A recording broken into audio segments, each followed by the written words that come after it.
Hello everybody, I'm Raphael Perry and it's time for some more Tainted Grail.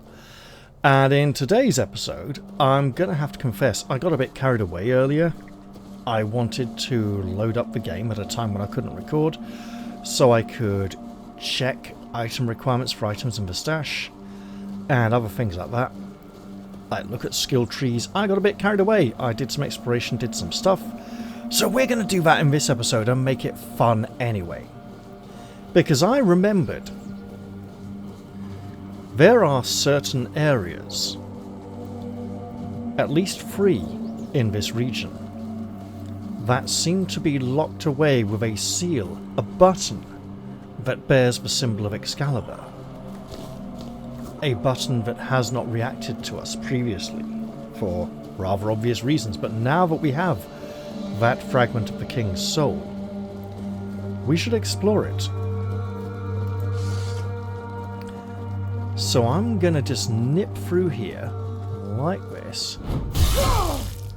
Lovely.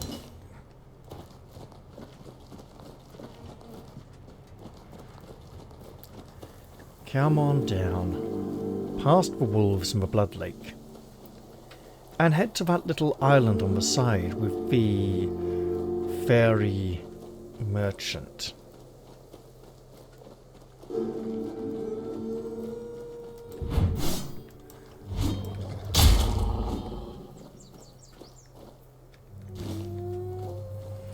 Yeah, you'd better come fight me too, okay? Here we go.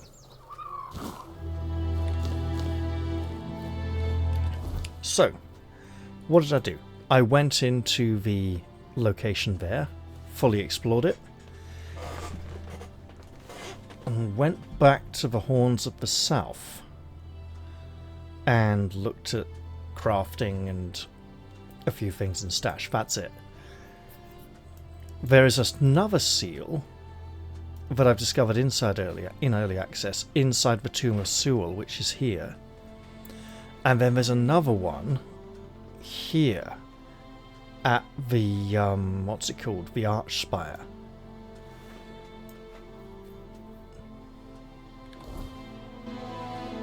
So these locations warrant exploration before I leave the area.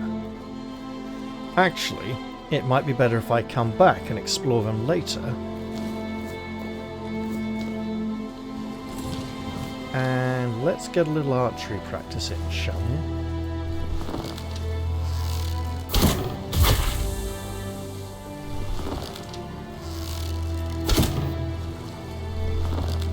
Really? Okay, it's going to be like that.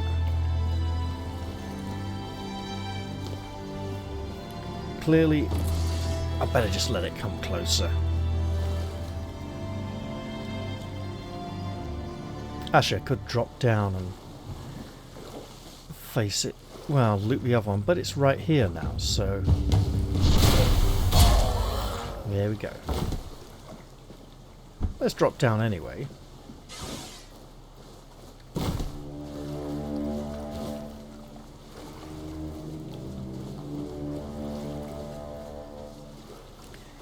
And then we have a button to interact with. And I'm so glad I did remember it. Here we go.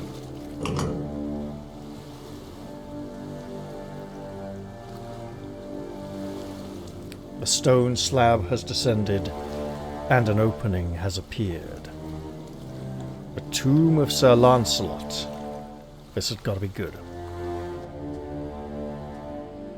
Sir Lancelot is, of course, the most renowned, most powerful of all of King Arthur's knights, with the exception of his son Sir Galahad. Although Sir Galahad kind of... Look, he's good, he's pure, he's perfect, but he's too perfect for this world and doesn't get to spend very long in it. Sir Lancelot is almost perfect. He is the most loyal of Arthur's knights, but his act of betrayal, the affair with Queen Guinevere, is, it was unforgivable.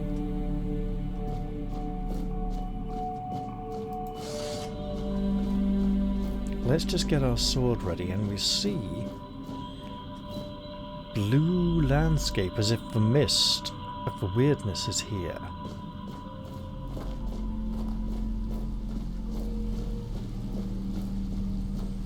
Hello? Squire, eh?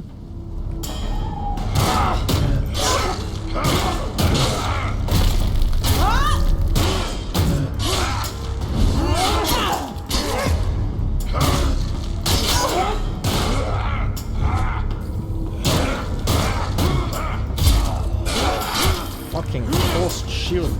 It's just...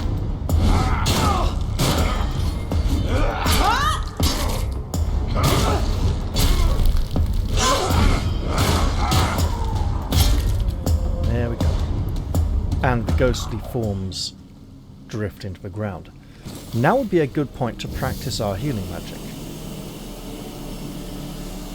as this is now the full intended base effect for it.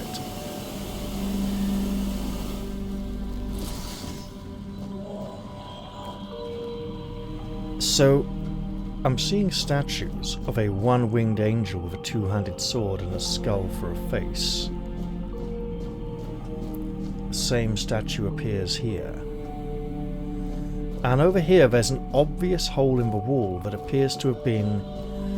I wouldn't quite say repaired, it's as if this section has fallen down from here a little.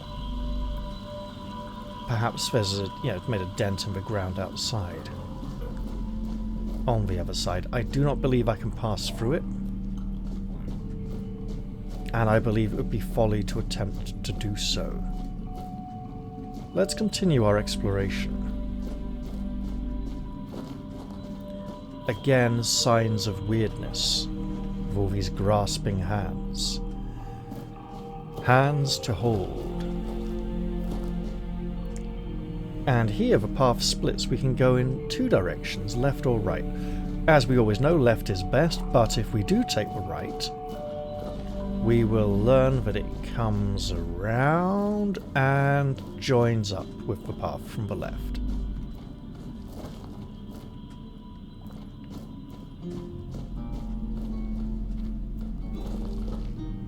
Again, the weird hands are here. And we have some kind of almost a beach.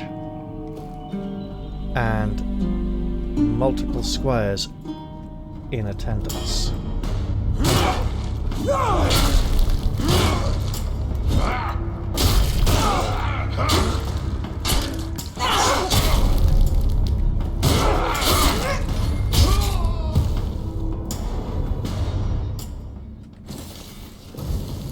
We don't appear to have attracted the attention of the others just yet.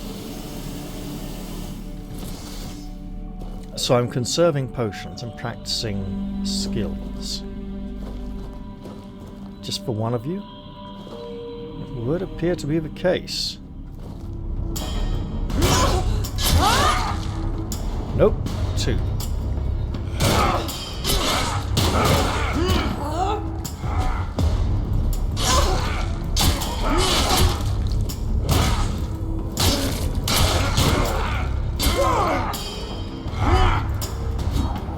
Oh, you're over there.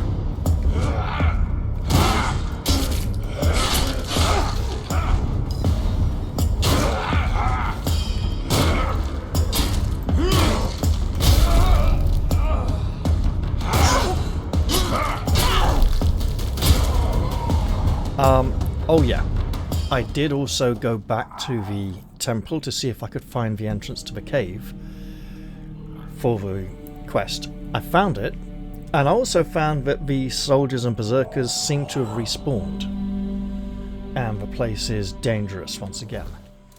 Let us gather some potions and continue. Now, these wisps seem to be of the harmless sort. They have no skulls inside them. They're like the ones we saw inside the caves beneath the island asylum.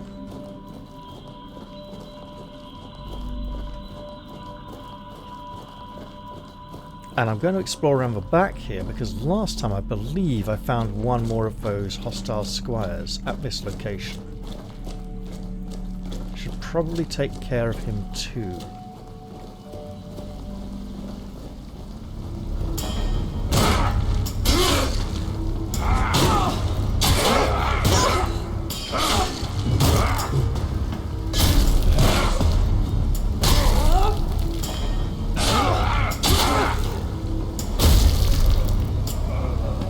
There we go. Now that cost us a large amount. What was that? Blood splatter. That was nice.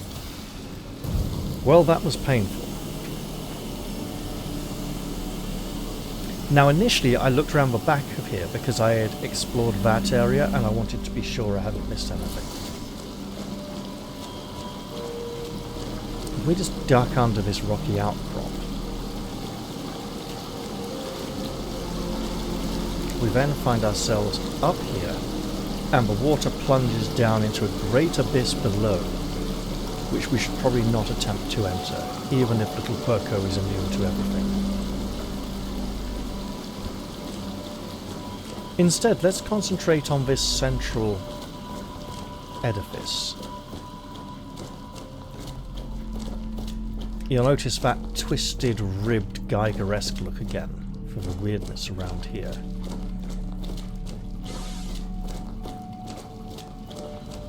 Well, we have ourselves a little dais, or platform. In here, we appear to have tombs, all depicting a knight with a two-handed sword and a very close-fitting helmet, very similar to the Four Dweller faces. The ceiling has fallen in, and, well, that's a stained glass window, so it's down here. Some of it is. Now let us ascend the stairs. Again, many grasping hands. Well, there's a hole in case we wanted to revisit the area below. Oh, we can... Okay, I didn't do this before. Here lies Lancelot the Pious, who gave himself to the All-Mother, aiding her priestesses in their work among the common folk. Glory to his name, honour to his memory. Didn't he become a monk after Guinevere's death? Here lies Lancelot the Fair, beloved by the court. His presence within the halls made them all the brighter. Glory to his name, honour to his memory.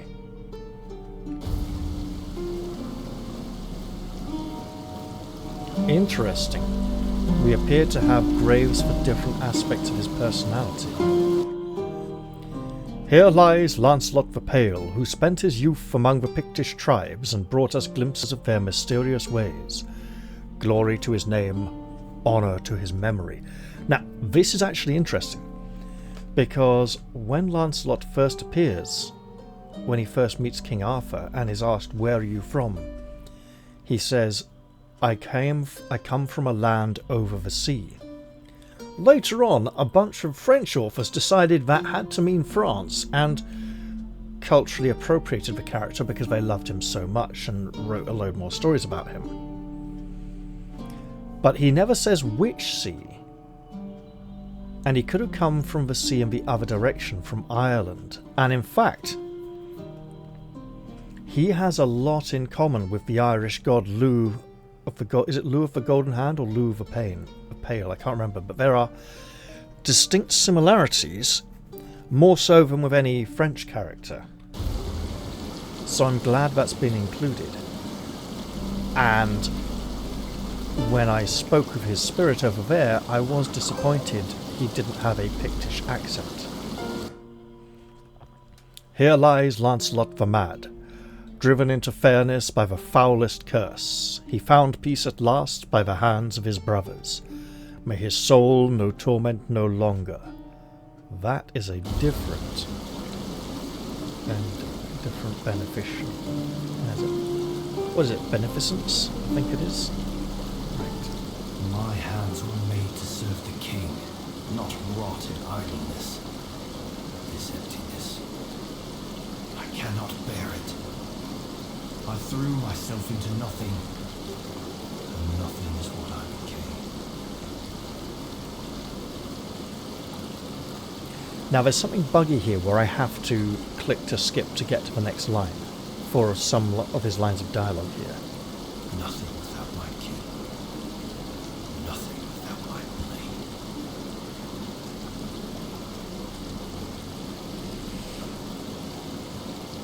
Arthur, maybe you should talk to him. Arthur? No. No, please. He cannot see me like this. He mustn't be made to look at me. My blade. My erudite. Remain behind.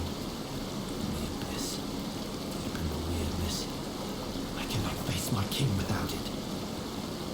My sword belongs to him, as do I. But without it I am nothing. I cannot kneel before him and offer him nothing. It feels that he must be reunited with his sword, to be whole and complete. What happened to you? I died a traitor's death, trampled and torn apart. Fitting. So very fitting. I thought that would be enough. But I failed him in life. How could one measly death be my absolution? I couldn't. I can't.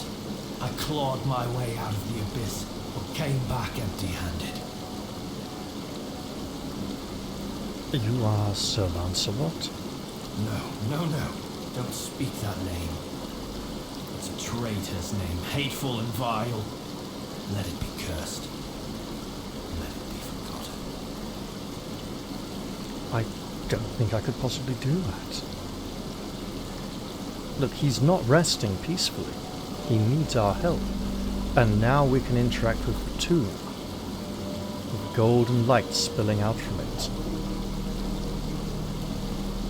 It appears to bear the same statue as of the biers on top of the other tombs, but there's a ceremonial Celtic knotwork border around the edge. Let's do this. And while it said search, it was actually an area transition.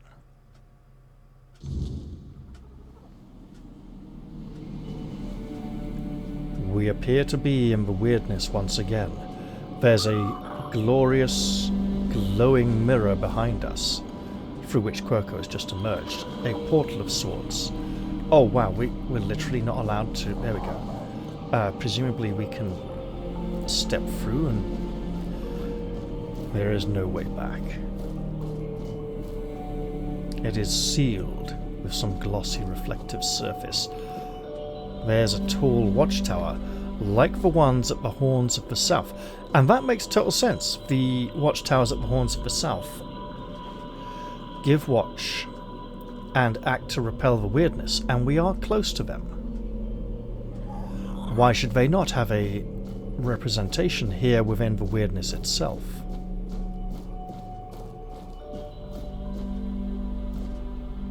Now here again, typical weirdness manifestations. There appears to be a figure kneeling on a small island over there. Well, what would you call that? A plateau, pretty much. And we have these intricate candle holders that look almost like very ornate sword hilts.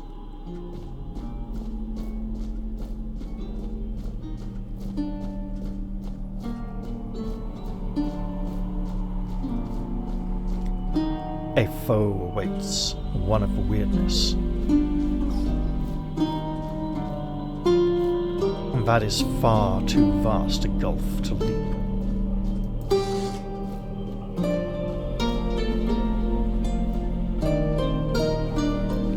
The steps lead us down, and those we shall follow.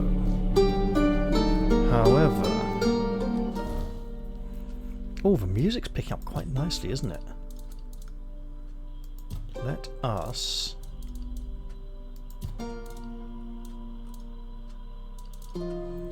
Use a bloodsucker potion.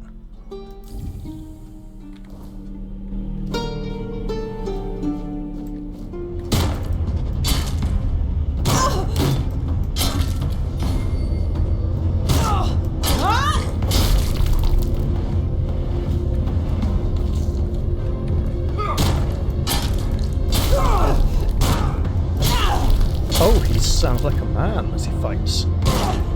I wonder if this is some portion of Lancelot's lost self.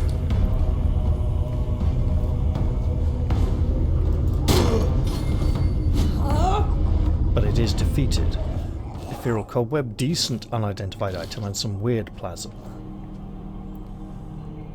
Well, now we are safe again. And over here is one of these buttons, which would have been slightly visible from up there if we had looked at the correct angle. And as before, it summons a bridge leading us over to the kneeling figure. As we approach, we see that it appears to be a statue of the knight himself, his sword impaled through him, causing the wound of its very loss. Let us draw forth the blade. And the world around us fades. We are back at the tomb, but it seems restored. The stained glass window here is whole. I want to check if any of these inscriptions have changed. They've changed, alright, they're gone. Completely gone. Let's go meet the knight. Reunite him with his sword. O knight, take up your sword. Lancelot the brave. Lancelot the loyal. Lancelot the fool. Is this what you were looking for? Erendite. Oh, how I long to hold it again. Just the weight of it in my hand makes me feel almost whole again. Like I might be worthy. Like maybe not everything was lost.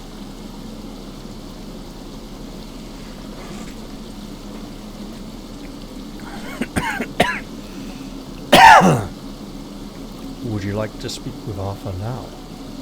No. No. I feel that he's with you. But there's nothing I could say to him. I won't beg forgiveness for my betrayal. I don't even know what I feel more. His mercy or his scorn. Please, as his closest confidant, take my blade. And I beg you, let me serve you and Arthur on your journey.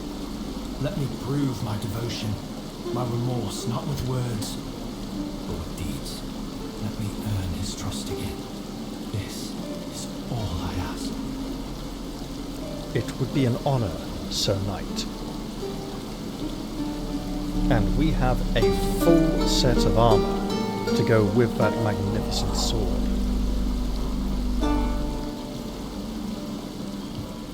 Let us descend. And we will see the area here appears to be healed also, with this lower area sealed off now by roots that have grown across it. That is also sealed, the way through which we entered, but here is a warm, radiating glow, giving us a sense of peace and purity and success, an indication that maybe we are on the right path after all.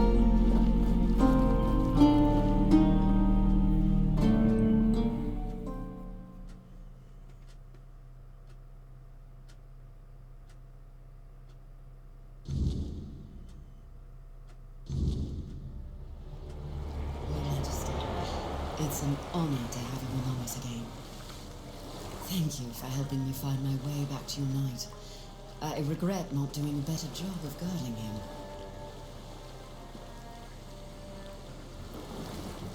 Who are you? My name is Fiona. I am here on behalf of the Royal Geographers. I was sent to do, well, quite a lot of work, actually. And as useful as it would be, the wyrdness never blessed me with an extra set of hands.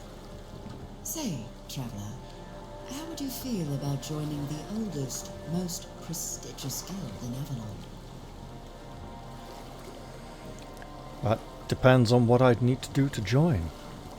Oh, but you've already done the most important thing. You found what was lost and opened a new path. What better way to prove yourself as a true geographer in the making?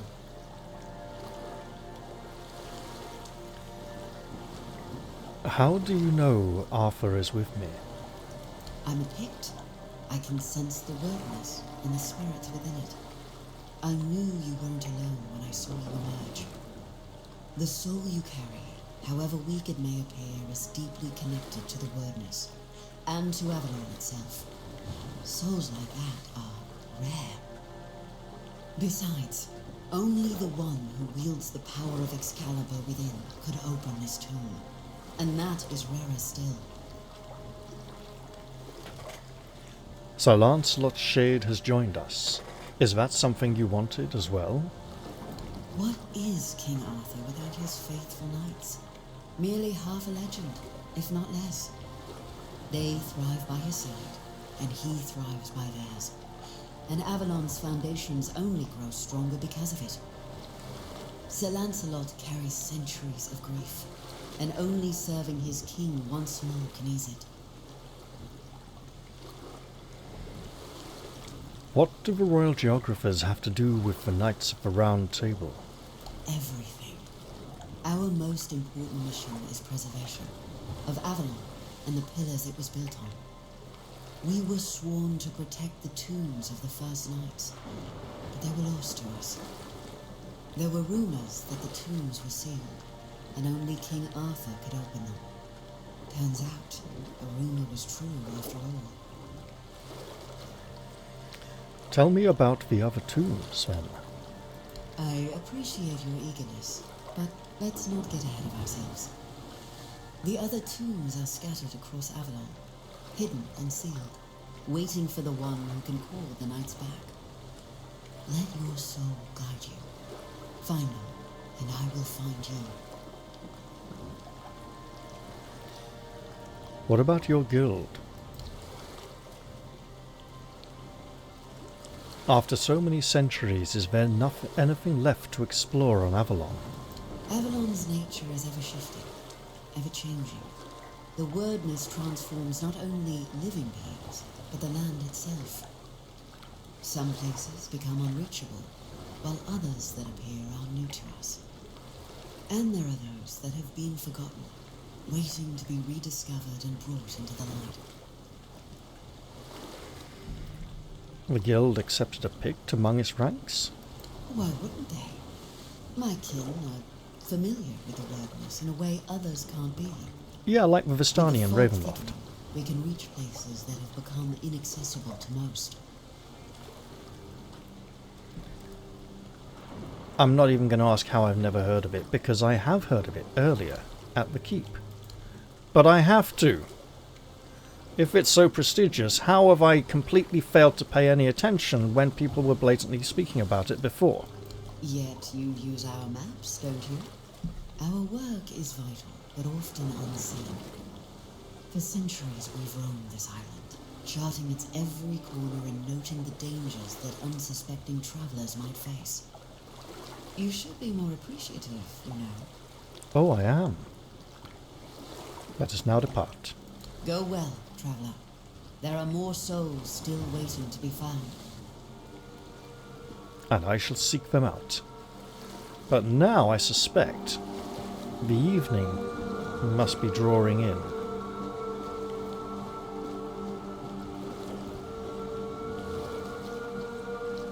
Nope, it's early in the day. Meaning we have plenty of time at our disposal.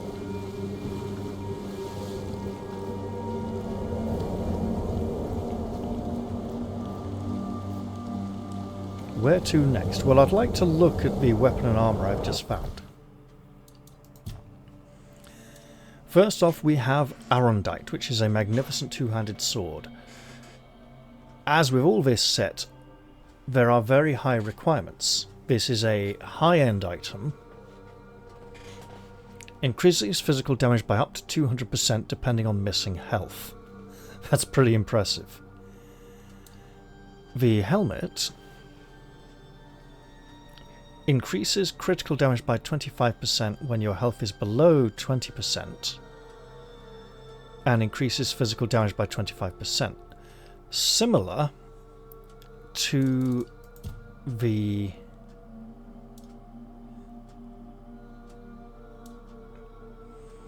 critical chance. It's not critical damage then. Okay. Well, let's go back.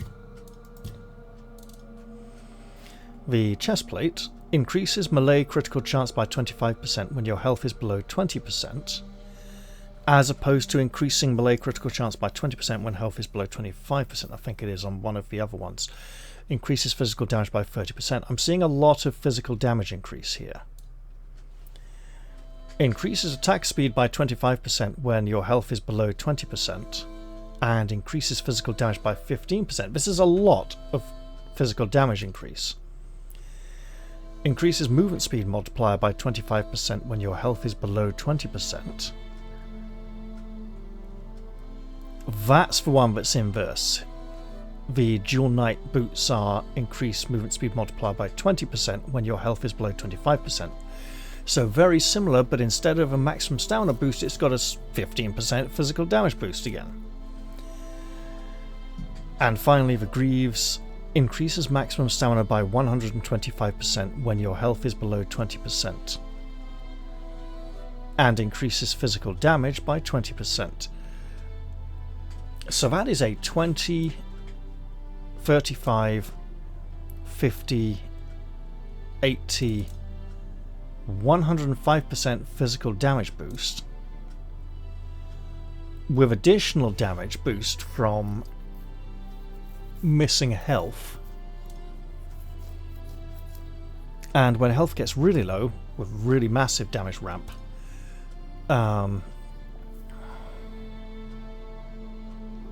increases critical damage, not critical chance. There's the increased critical chance. It is very similar to the Dueling Knight set, but I've also noticed that all of the pieces of the set are incredibly lightweight in value. So it's a very lightweight, high critical build. Needs a lot of strength and endurance and a not insignificant amount of dexterity. Clearly, I won't be able to get the full benefit from these items anytime soon. However, they are aspirational. I think I'm going to go down to the beach and explore a second tomb, and then try and make it to Our Lady's by night time.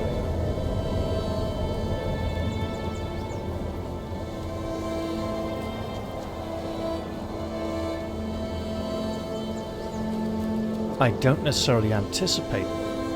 I know some people on the forum said something about the tomb, Sewell's tomb, that you only get to do it as part of one particular quest line. That's one of the four ways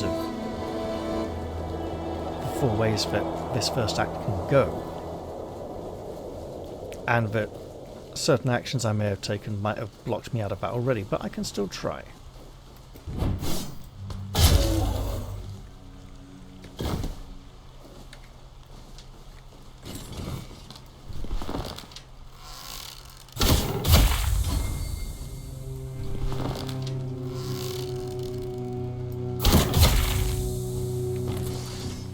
Need to get rid of these arrows somehow, right?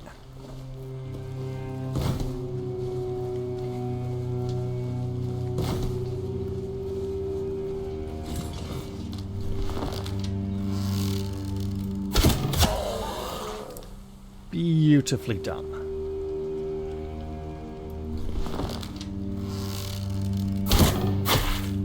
Oh, yes.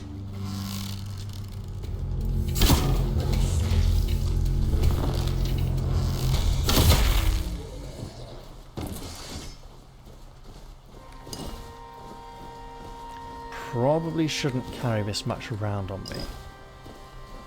And just focus on where I'm trying to go.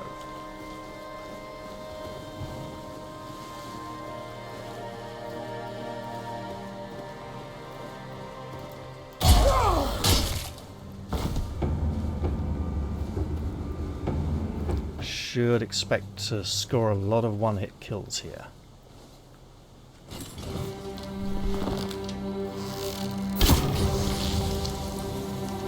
Excellent stuff.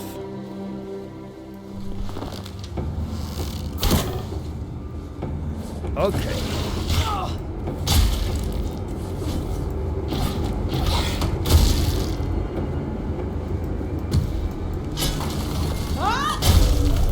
Got him. Hello, didn't quite see you there. Too busy looking down at Quirkle, apparently.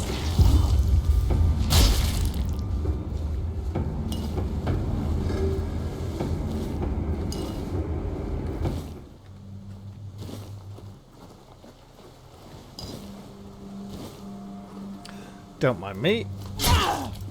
Wow. They can survive a single hit.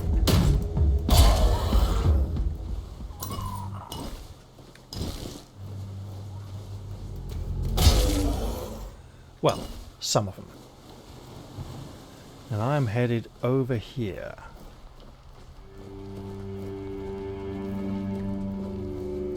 Don't mind me, world.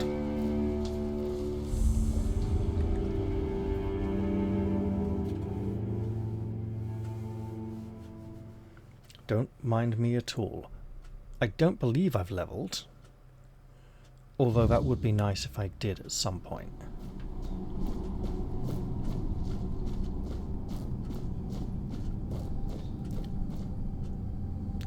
So here we have ourselves a tomb.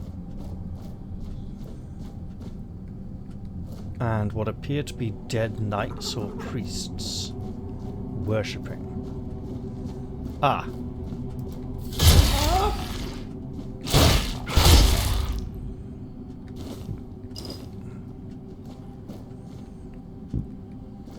Oh, there's a tunnel. Well, that's interesting.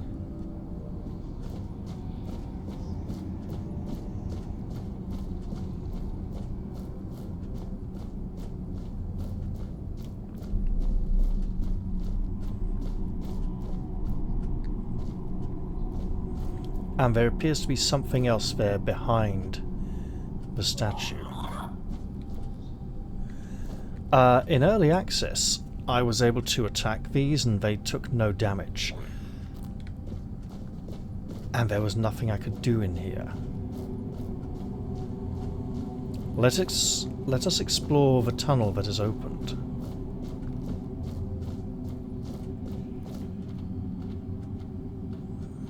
Oh, I see. Scorching Pathway and Summon Keeper as 2 spells. Interesting.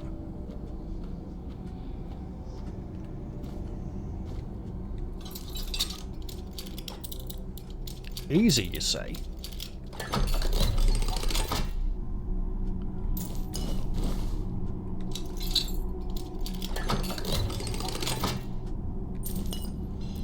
Alright.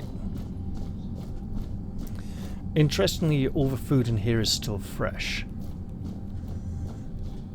There is no obvious way to raise this portcullis, but I believe there's a lever inside the chamber itself.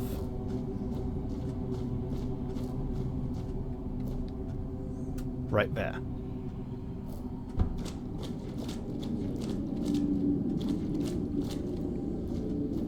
So I can leave these to their worship, and then this looks like it needs something special to interact with it that I do not have. And it would open up that.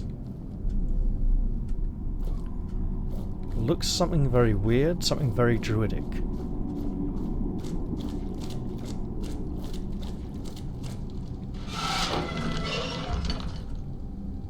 They have not changed in their devotion. Let's head back outside.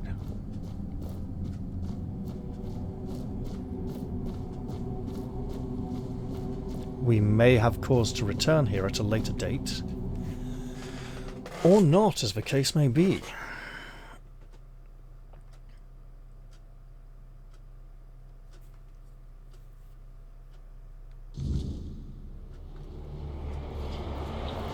We also have something important to do when we are clear of the village.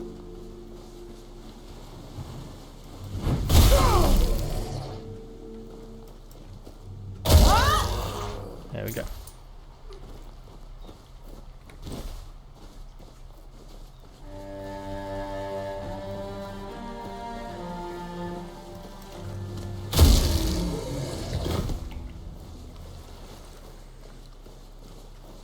Let us place fire and speak.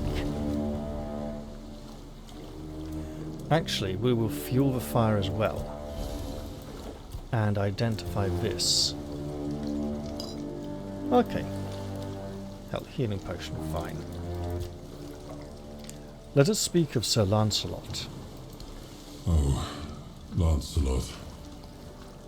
It was painful to watch what became of him. It would appear that he tried to live his life by very extreme, strict, strong ideals that he couldn't possibly live up to. How was Lancelot before? Confident, steadfast, eloquent. Nothing like the tormented soul you've seen. He was admired by the people and by his fellow knights. He had quite the following, though he never seemed to care for it. Only later did I realize how wrong I had been.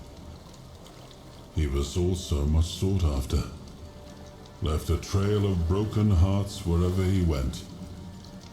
But there was only one he ever held in his heart, and that was Avalon. Did he truly betray you? I always believed Lancelot to be honest to a fault. He never hesitated to speak his mind, and I valued that in him as much as his loyalty.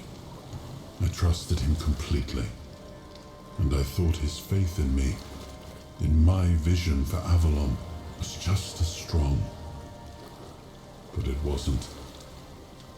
I don't know when or how that trust was lost, and to this day, it still pains me.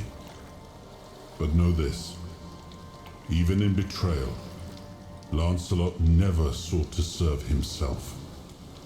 He was a good man. Yet even the best of men can falter and lose their way. Indeed, it is so true. Will you forgive him? I forgave him long ago. What saddens me is that he still cannot forgive himself. But I understand why. The rebellion he led hurt not only me, it wounded all of Avalon. And Lancelot always hated senseless bloodshed. To be the cause of so much suffering, perhaps fighting by our side will finally bring him peace. Let us hope so. Interestingly, the spirit points for just aren't listed at all, so they're going to be extremely rare, I expect.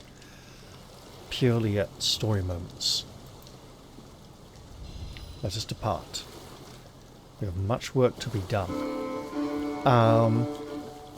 If I'm going to make it to safety by nightfall, I think I'd better rest here.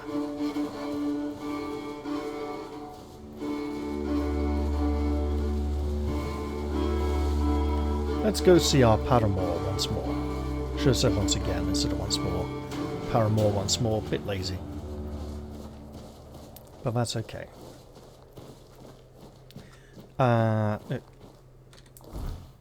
Quick recording check. All good. What have we here then? Ah, yes. Ooh. 12 spirituality creates a horizontal burning wave of fire which pierces through all targets. And the heavy version creates a horizontal version of pierces through all targets, increasing in width and damage through longer charging time. And for a mere 10 spirituality, we have Summon Keeper, which summons a keeper to fight by our side. I'm not delving into the summoning side of things at all really in this playthrough so far. I know a lot of people have enjoyed playing summoner builds and might be a bit of a meme by this point, but that doesn't mean I need to do it. What it does mean, however, is that I have come across 2 high-powered suits of armour that seem to give critical boosts. And if we look at the critical hit tree, we can inflict bleed, reduce damage we take, healing. Ah, critical healing, I see. That would reduce reliance on the old steel mace. It may be worth delving into the critical side of things for a little while.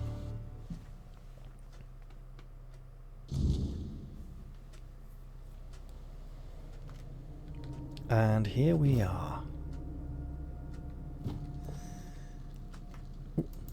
Nothing. I suppose occasionally if we've been gone for too long we can tell her we missed her. Glad she doesn't send people out looking for us if we go missing.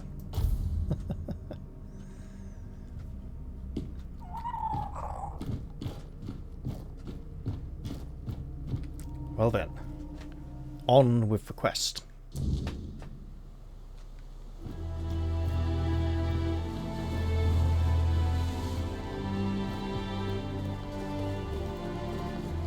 You know what? I will just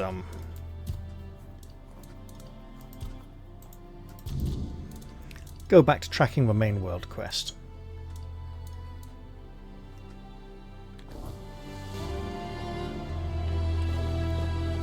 I'm aware that cloak and helmet are off. I'm just going to cover a little ground first.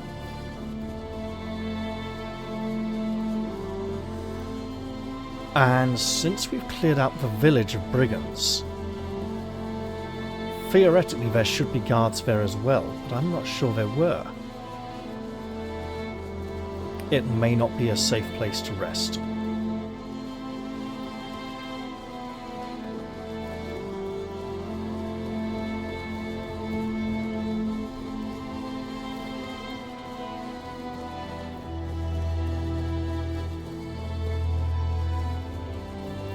And at some point, no doubt, we will explore the weirdness by the Archspire, using the power of Excalibur to open up the portal.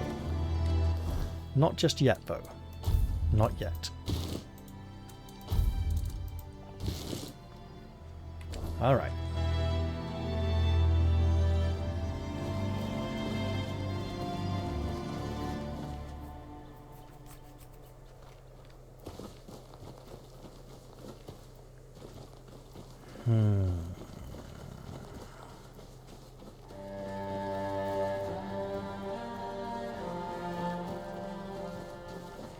We do need to pass awfully close to the mill.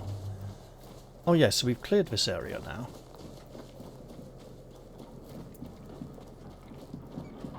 Soldiers. Friendly soldiers. Excellent. Come on, little guppy. Back this way. Actually, sod it, I can just walk right through now, can't I? I don't need to take the long way round. So presumably then, this will be a safe place to rest at night. I may need to remember this.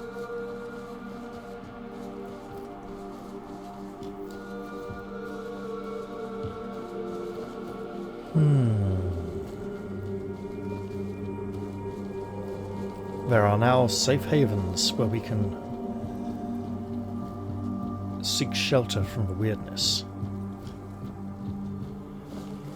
So now I want to go into the cave and finally take care of this quest. However, it's not that straightforward. You're nothing but a peasant. How do they do that? This is going to hurt.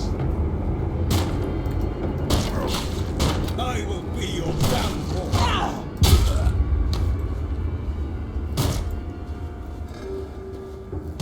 I see fear in your eyes.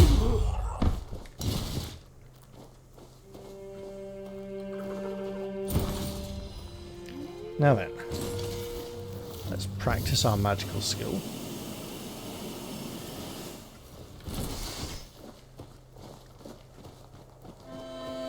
And venture into the Temple of the All-Mother once more. A place which may no longer be safe to rest, although it's a little hard to tell.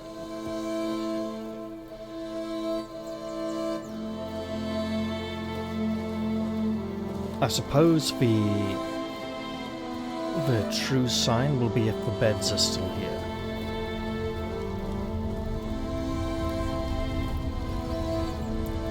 See, all the crafting stations have been destroyed.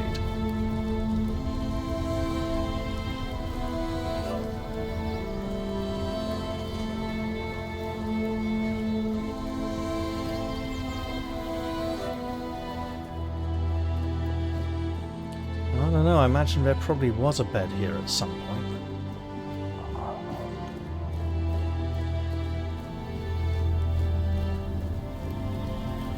And we have the stash, which we can utilize.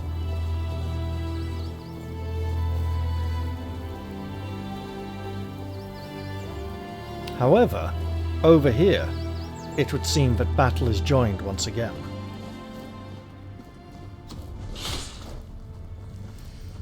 This cannot be good for us. You're out of your depth. So I'm actually going to go out and around, because I did find that cave entrance, and it's a bugger to get to. And I don't fancy fighting through that many Dalariada berserkers to get to it. It is at the bottom of the cliffs, below the temple.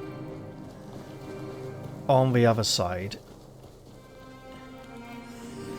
And it is possible to climb down the cliffs most of the way, then jump the rest of the way into the ocean.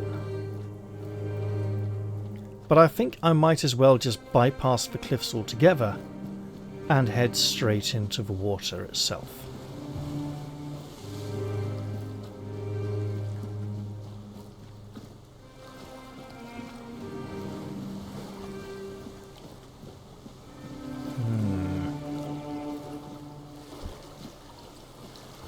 Now, as fate would have it, I did bring my proper diving gear with me.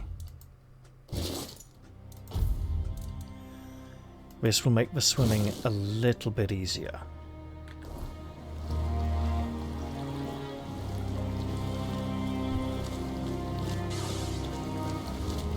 But it's still going to be a bastard. Let's get to it then. Whoa! The tides and the currents may take me if I'm not careful. So just underwater, just dipping our head below occasionally to look for any potential cave entrances, as if we don't know where it is. And we have again the one-armed statue that we've seen in the wyrdness at the monastery of the Red Priests. And here is our cave entrance. I have not entered previously. There may be a lot of swimming involved, but just on the off chance there is not, let's go in and find out for ourselves, shall we?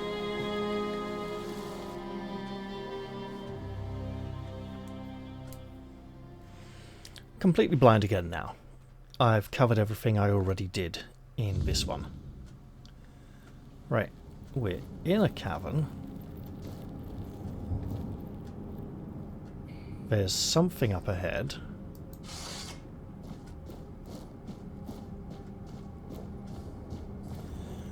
two somethings.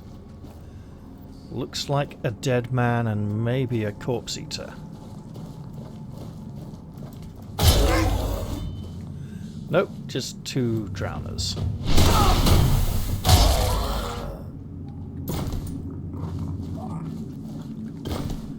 Don't mind me, little Quirko, just...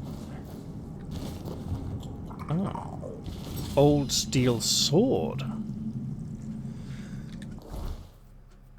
Now I'm intrigued. Attack speed and critical chance. Okay. Different to the old steel mace thing, but I want to see how it looks. Okay. I think we've seen that model before, but without the gold.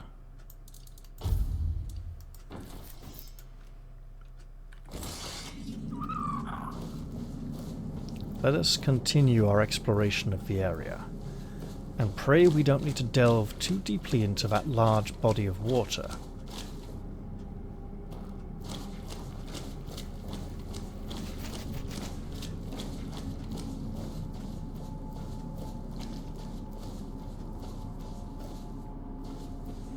Oh, that's an ominous blue glow.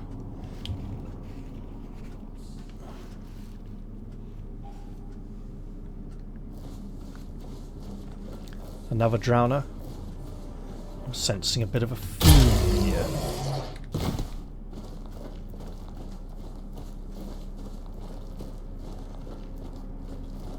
Maybe more than a little bit of a theme.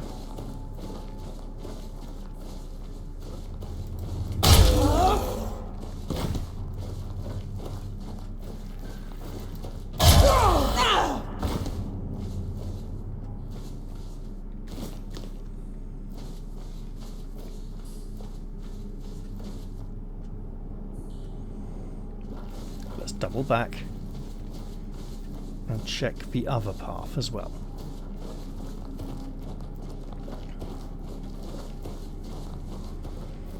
We're looking for a statuette to take back to, is it Lady Eleanor or Elaine? And it feels as though it may not be as large as she expects.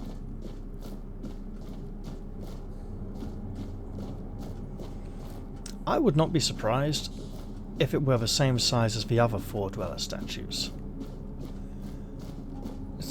we've come across, which are small enough to carry by hand. Okay, yes, so we're... I see you. Can we come down? Not exactly, alright. We'll meet you on the way round, I suppose.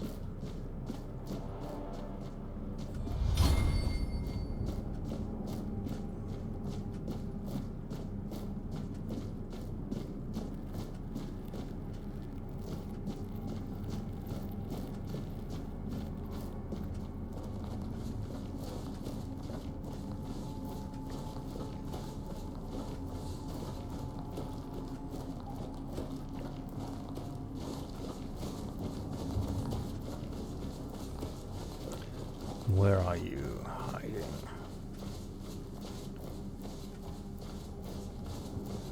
Surely he hasn't just gone back home. Ah, well, let's pretend you're the one we saw.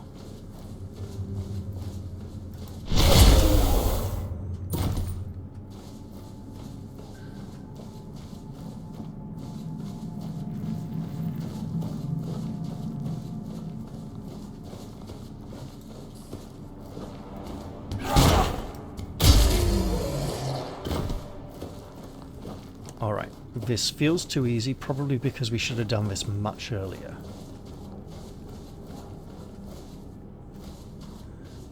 But we came seeking an item, and we have not found it yet. Oh, hard, okay.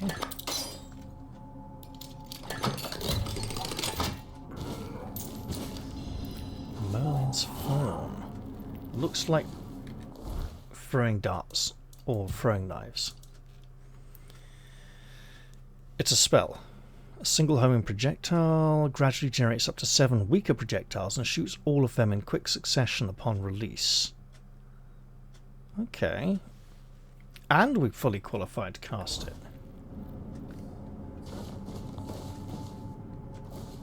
Wait. It's quest marker, not monster marker.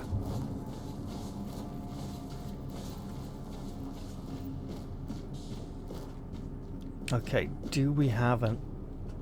That may be the way back up. This is looking like a point of no return.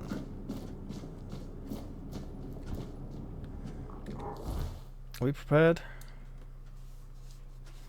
Point of no return means we want to be ready for danger.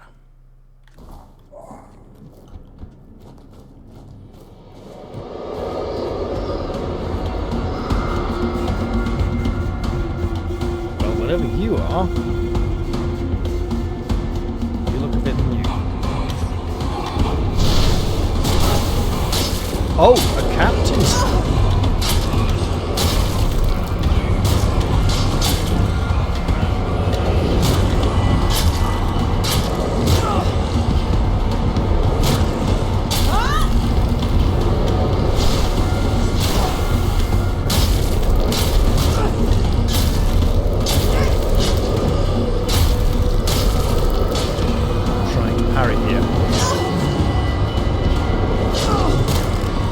Giving up on the parrying and just killing. Tide Piercer, eh? Sounds like a James Bond or Percy Jackson and the insert 2 words here series title.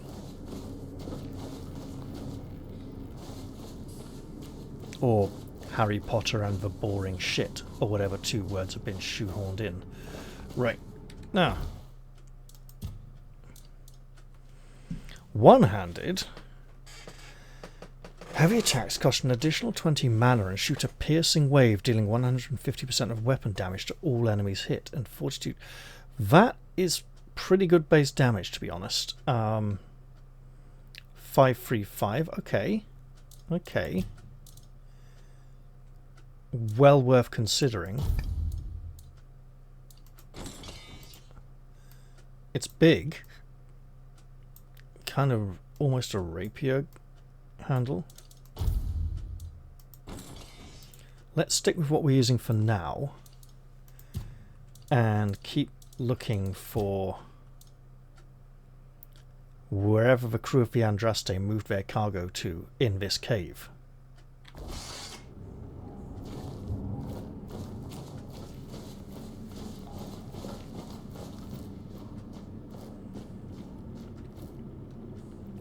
Please, dear God, be over there.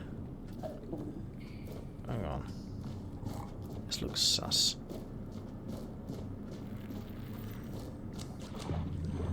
Uh-oh. Get up out of the water, quick. Okay, we got skeletons. Presumably of the sailors who made it in here. We got whispers. Hello, game. Can I, like, interact with any of these, please? Oh God, is that it? Is that the whole bloody statue? I think it is.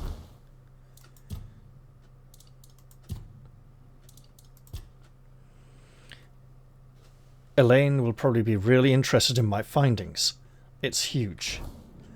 But it's in a boat, so theoretically if she could get some men in here, it could be rowed out of here. Not comfortable with that water. So I'm going to get suited up.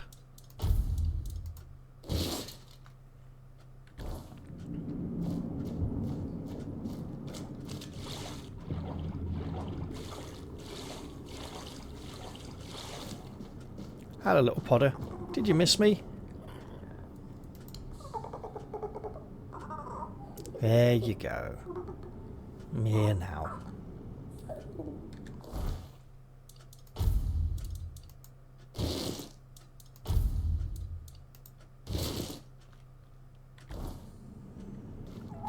Right. And presumably I can get out this way. although it may lead me into the middle of a bunch of seething Dalriata warriors who want to murder me. Or it might just be a drop down to near the entrance of the cavern complex itself.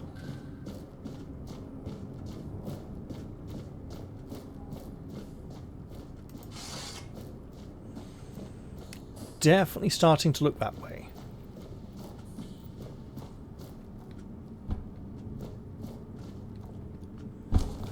And here we are. Ready to head back outside and swim to the mainland.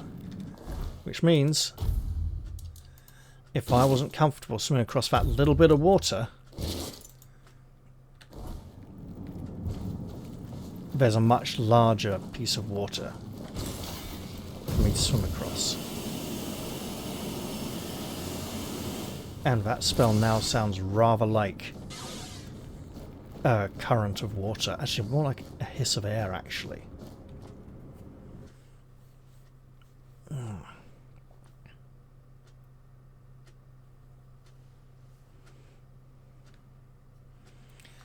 And in case we were wondering what would happen if the weirdness were to come upon us while swimming, let's just not find out, okay?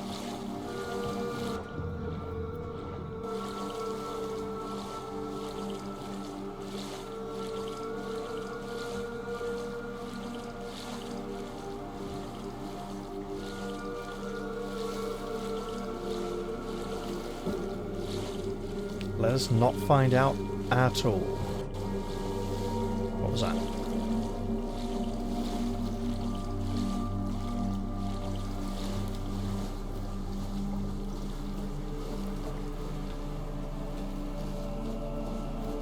Let's head into the village first. Put on our protective gear.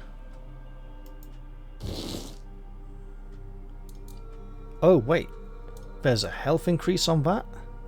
Oh, there is. That explains a bit. Right. 16 points from 164 to 194. That's not 6, that's like 30.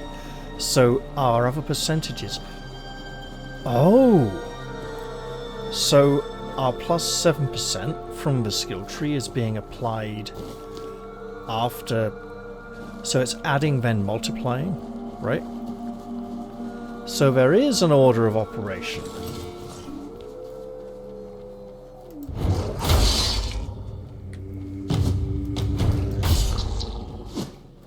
Interesting.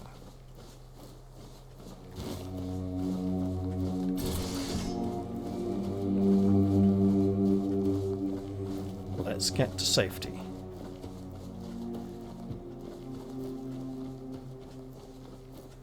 And pray that this is safe.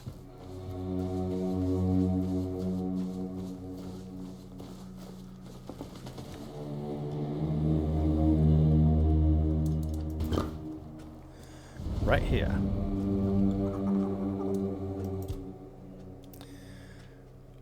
Did you know about the mission of the Andraste? I doubt it. It was like a good few centuries after his death. How could I? It took place after my death, and I was not summoned back when it happened.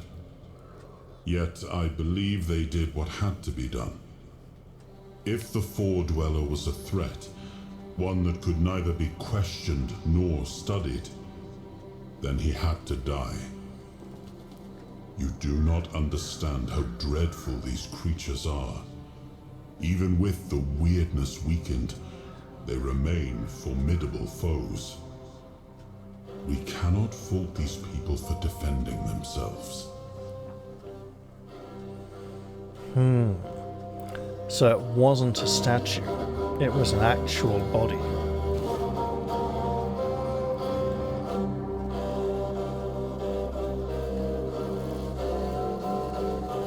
I'm going to leave this here,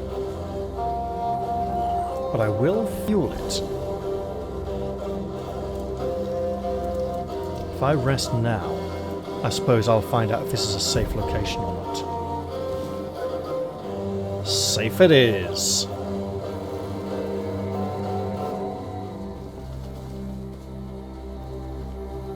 let's get back to the horns. We have a quest to finally turn in. Oh, we've had that one hanging over our head for many, many episodes.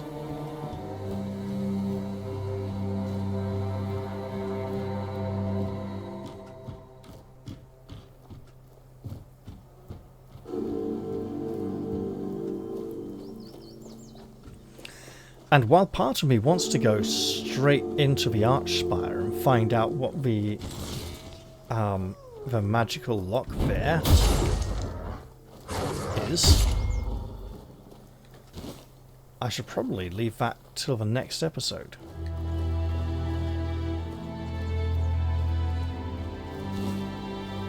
Because I've done a fair bit this time round, and oh hello, fine.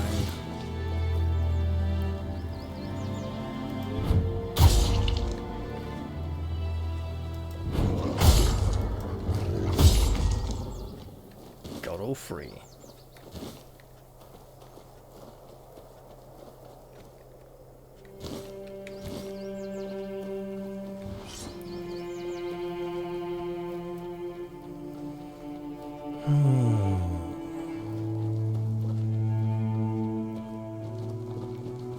Well, at least the cows are safe. Again, we know the weirdness does not affect animals.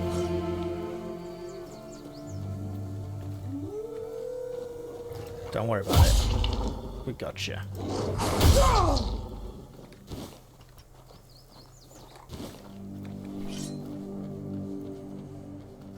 All right.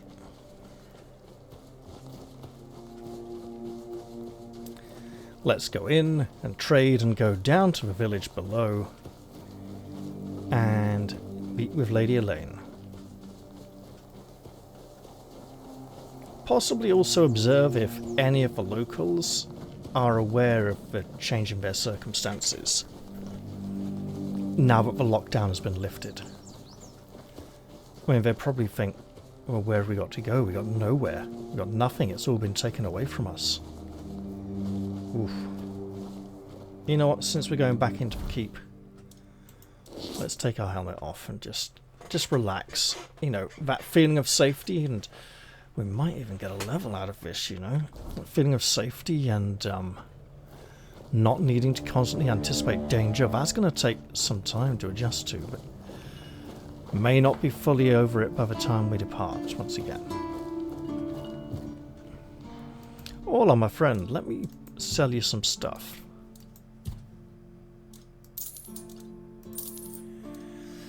Probably put those in the stash.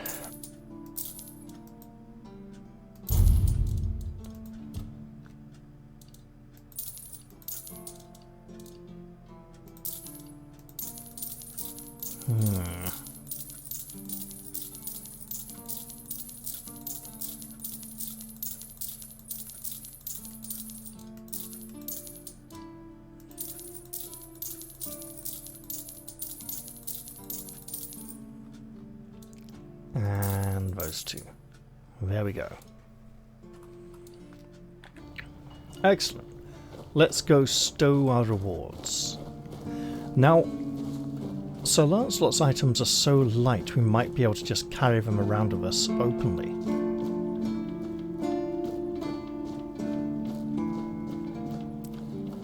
Wait, there's a ancient cave location marked up in the the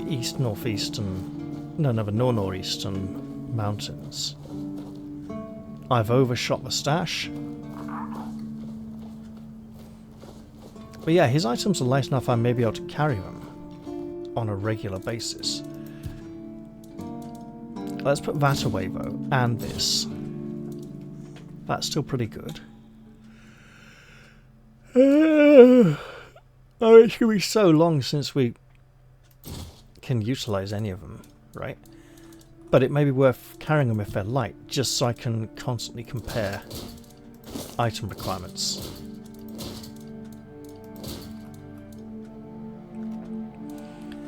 That's a good build for a two-handed weapon warrior. I suspect one of the other Knight's Tombs will have a much better suit of equipment for my build. Right. Two-handed weapons. Is there anything new? Oh. I mean, this is just plus nothing, right? So it hasn't gone up to +4. So slightly lower after killing. We've got a lot of after killing. A giant sword is now... Okay. If that was +4, it would definitely be better, but very heavy on the stamina requirements. Killing blows. Spine breaker is just great. 8 dexterity. Well, if we push for that, we'll be working towards Lancelot's set now. Highland axe, great axe. They're the same. Identical in weight, a little different, a bit lighter. And these are all things we can't use yet. Okay.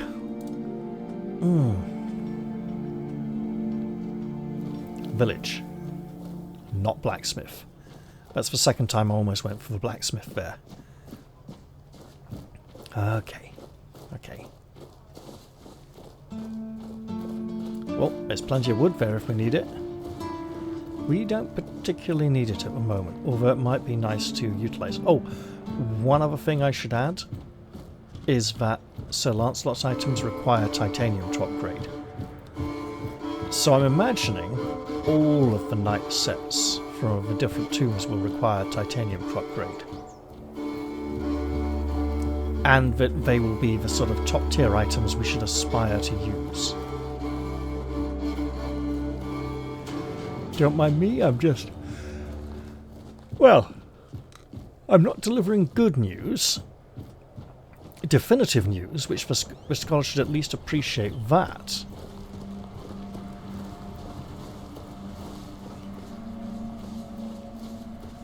And it's interesting, the captain appears to have become some kind of monster wearing a much more modern sailor's hat than would have been around in this particular sort of... The time period of this setting seems to... Yeah, that hat's almost more Napoleonic.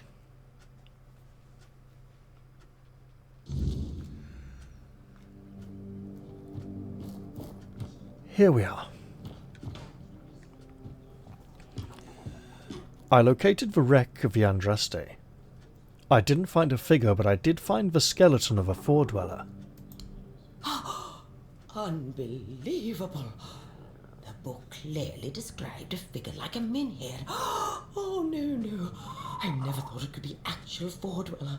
Probably one of the last. Elvis never described him as a living, intelligent creature. More like a piece of furniture. So many years after the war, and the keepers treated him so callously. It probably wasn't a living creature. There was so much we could have learned from him. That doesn't change the fact that I was terribly wrong. I'd convinced myself that I would find what I was looking for on the Andraste. Oh, what a silly old goose I've turned out to be. Here, take these coins as a token of my gratitude. Although the knowledge you found is invaluable, you are a bright child. Who knows? Maybe you'll find a way to beat the wyrdness. Perhaps indeed. And with 1,000 we have not completed, but we're very close to it. Ooh. Better head back on up to the keep then. And I should probably make a bunch of healing potions in the next episode before I go out. That seems like a decent idea to me. Alright, well, we've had an eventful episode. I've done more now than I did off camera. Back to playing blind again, and I'm going to try and keep it that way. As I spoke before about trying to find some displacement games, but hopefully recording some back-to-back episodes, you know, and uploading them is going to help me. And by the time it comes round to Sunday night, and I'm ready to record Way of the Tiger again, I'll have played enough of this game that I won't mind a little break from it for a while. Excellent stuff.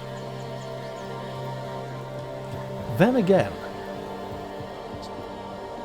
since there is apparently a quest featuring a boss fight that requires us to use a two-handed weapon, a specific two-handed weapon, which makes me think it's something to do with the Dalriada, because they're Vikings, and the idea of the thing that's invulnerable to everything but just one weapon is... I mean, Celts and Vikings, yeah, but more of a Viking idea in some regards, right? I'm thinking Grendel, I'm thinking Sigurd. I'm also thinking, well, you know, Achilles from Greek mythology, in a way. Right. Well, I better stop here and prepare myself to make some potions next time. For now, though, I wish you all a very fond farewell. Thank you all very much for watching, and I'll see you all next time. Bye for now. We're all knights, all of us.